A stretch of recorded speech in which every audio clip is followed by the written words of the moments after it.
Америкада не жұмыс істей аламыз? Турвизамен келіп, бұл жақтан компания аша аласыз. Пицца тасуы мүмкін, пикап трак дейді. Бұл жақтың тіпті керегі жоқ. Көлік алып сата алады. Қолма-қол ақшаға сатып алдыңыз, қолма-қол ақшаға саттыңыз. Ассалаумағалейкум ағайын. Мені бір жылдан бері жоғалтып алдыңыздар ма? Мына келіп жеткен 24-ші жаңа жылымыз құтты болсын. Әрине, Америкада 23 желтоқсаннан бастап ұзын демалыс болады, елдің бәрі демалады. Біздің жұмыста да демалыс болды, сондықтан бізде қыдырдық, достарымызбен бір жерлерге бардық, сонымен видео түсіруге мүмкіндігім болмады. Өздеріңізге де айтамын, комментарийді оқып отырамын. Сол комментарийлерде өте жиі қойылатын және орынды сұрақтың бірі ол турист визамен барсақ Америкада не жұмыс істей аламыз және қанша уақытқа қала аламыз деген екі сұрақ. Қысқасы, осы туристік визаға байланысты сұрақтардың барлығына бүгін жауап іздеп көрейік. Мен қолымнан келгенше соған жауап беруге тырысамын. Егер дайын болсаңыздар, кеттік.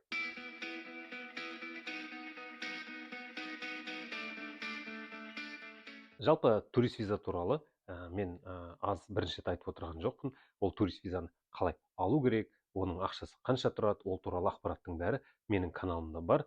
Оны тағы да мына төменде сілтемеде қалдырып кетемін. Соны міндетті түрде барып көріңіздер, егер турист визаны алғыларыңыз келіп жүрсе.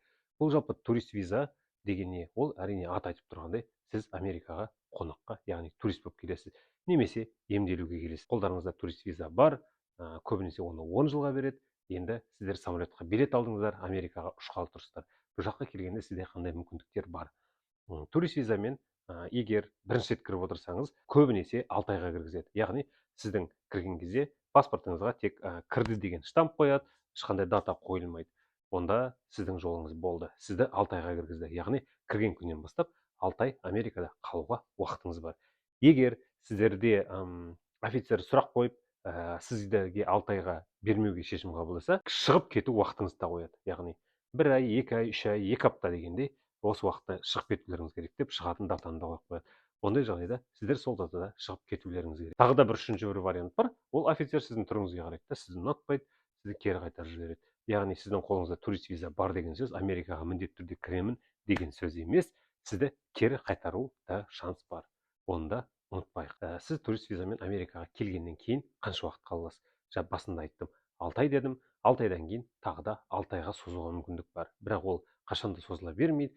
Сонымен 6 айға созуыңыз мүмкін. Созбаған жағдайда 6 айдың ішінде істейтін жұмысыңызды істеп, Қазақстанға қайтуыңыз керексіз. Әрине, сіз келе жатқан кезде жұмыс істеймін деп айтпайсыз, себебі турист визамен жұмыс істеу, ақша табу Америкада заңсыз. Яғни сіздерге ешкім турист визамен жұмысқа қабылдамайды. Өйткені шетел азаматтары Америкада жұмыс істеу үшін жұмысқа істеуге болады деген арнайы рұқсат қағаз керек. Және сонымен бірге Social Security Number деген номер керек. Ол номер не? Ол номер Қазақстандағы ИН сияқты. Яғни ИН болмаса, сіз банктен есеп шот аша алмайсыз, ИН болмаса, ақы төлей алмайсыз. Дәл сол сияқты Америкада Social Security Number деген номер бар. Сол номер сіздердің қолыңызда міндетті түрде болу керек. Ол номерді сізге былай бере салмайды. Егер турист болып ол номерді сұрасаңыз, сізге жоқ деп айтады, яғни ала алмайсыз. Ол номерді алу үшін сізге жұмыс рұқсат керек, тағы ол ұзақ әңгіме. Турист Америкаға кіргеннен кейін келеді да, әрине үлкен қалаларға барады көбінесе. Мен енді қазіргі дәл бүгінгі күнгі болып жатқан жағдайды айтайын. Олар Нью-Йорк, Лос-Анджелес, Сан-Франциско, Чикаго деген сияқты үлкен қалаларға барады. Үлкен қалаларда кімдер бар? Осы СНГ-дан келген өзіміздің отандастарымыз, немесе Ресей, басқа жақтан келген СНГ-ның адамдары бар. Олар ресторандары бар, немесе олар жаңағы бір құрылысқа қосымша жұмыс орындары болады, үй тазалайды. Қысқасы сондай қолмен жұмыс істейтін жұмыстарды табуға болады.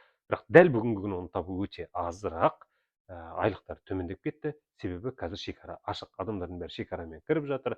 Украиндар соғыстан қашып жатыр, орыстар соғыспаймыз деп қашып жатыр. Сонымен қысқасы қазір Америкада иммигранттардың саны және Мексика, Латын Америкасы, ар жақтағылардан да тағы келіп жатыр. Қысқасы қазір экономикасы дұрыстау Америка болғаннан кейін жан-жақтан ағылған халық жаңағы айлығы төмен, жаңағы құжатсыз жұмыс істейтін жұмыстардың көбісін алып алған, ол жақтан жұмыс табу қиындау.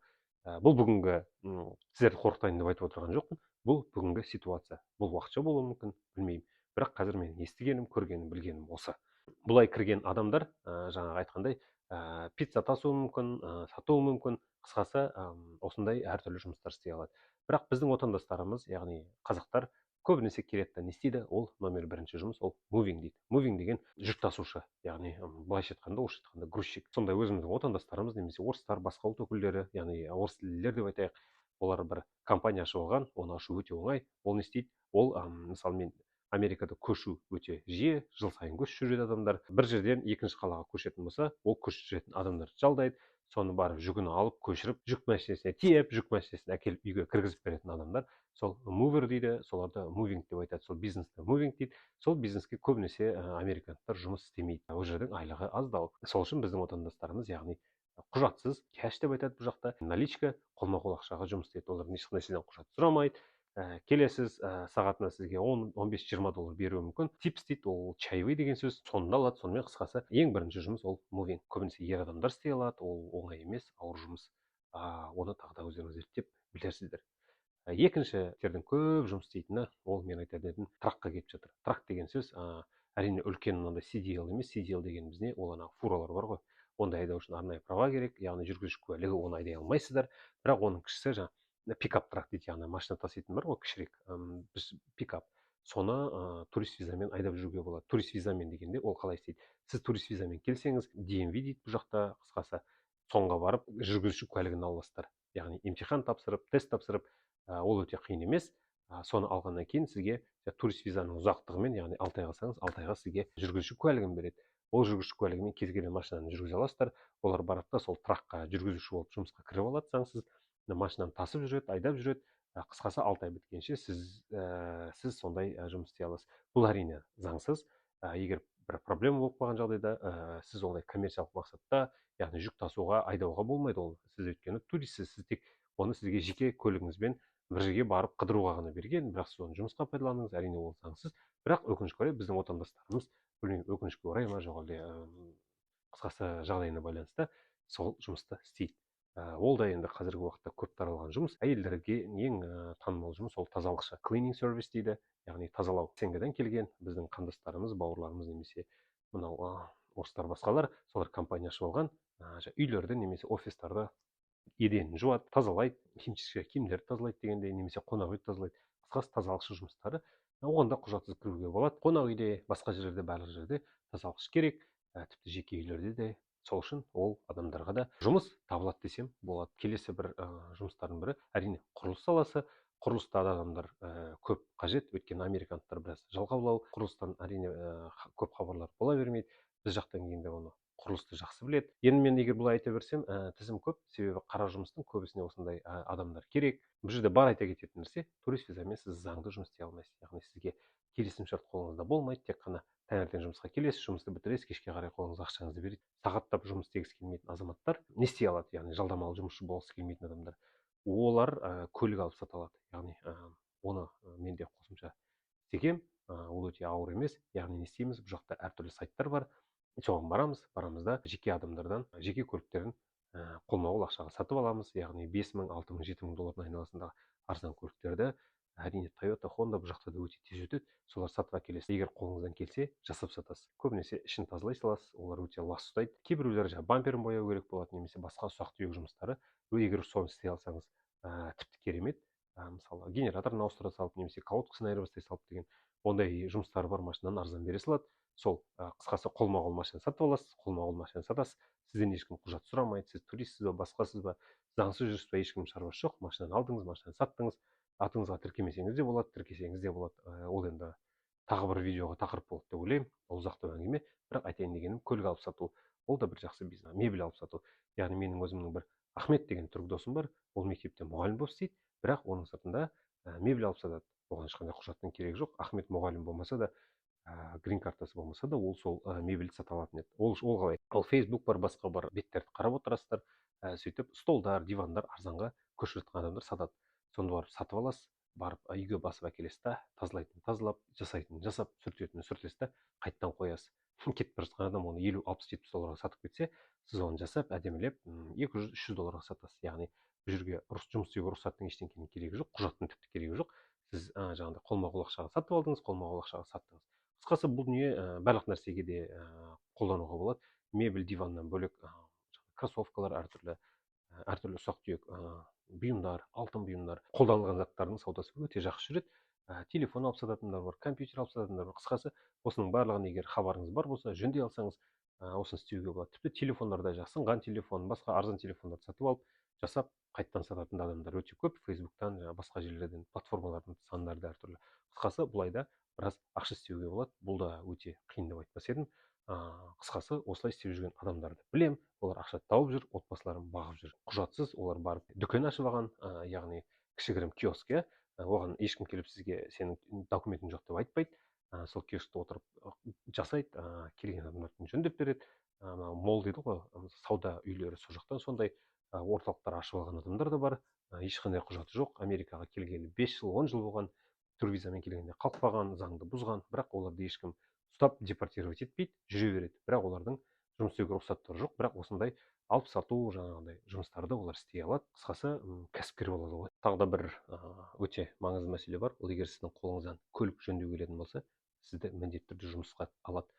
Егер сіздің қолыңыздан жаңағы мотор жөндеу, коробка айырбастау, немесе көлікті жақсы бояй алсаңыз, костоправ дейді ғой, жаңағы көлікті түзеу, сондай жұмыстар қолыңыздан келсе, кез келген адам сізді жұмысқа алады деп ойлаймын. Себебі ол жұмысты білетін адамдар жоқ, өте керек.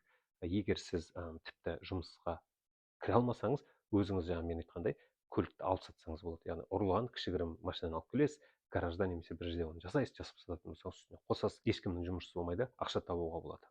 Айтайық, сіз турвизамен келдіңіз, ештеңенің керегі жоқ, барасыз аукционнан, басқа жерден, көшеден ұрлаған Камриді $2000 алып келесіз, жасайсыз, запчастьін әкеліп саласыз да, оны 4000-5000-ға сатасыз. Яғни қанша 2-3 апта уақытыңыз кетеді, мүмкін $2000 үстінен тауып аласыз дегендей. Сондай идеялар бар. Қысқасы, егер сіздің кішкене кәсіпкерлікке бейімділігіңіз болса, кәсіпкер болсаңыз, онда тіпті құжаттың керегі жоқ деп айтатын едім. Себебі сіз турвизамен келіп, бұл жақтан компания аша аласыз. Яғни ТО бар ғой Қазақстандағы, сондай аша аласыз.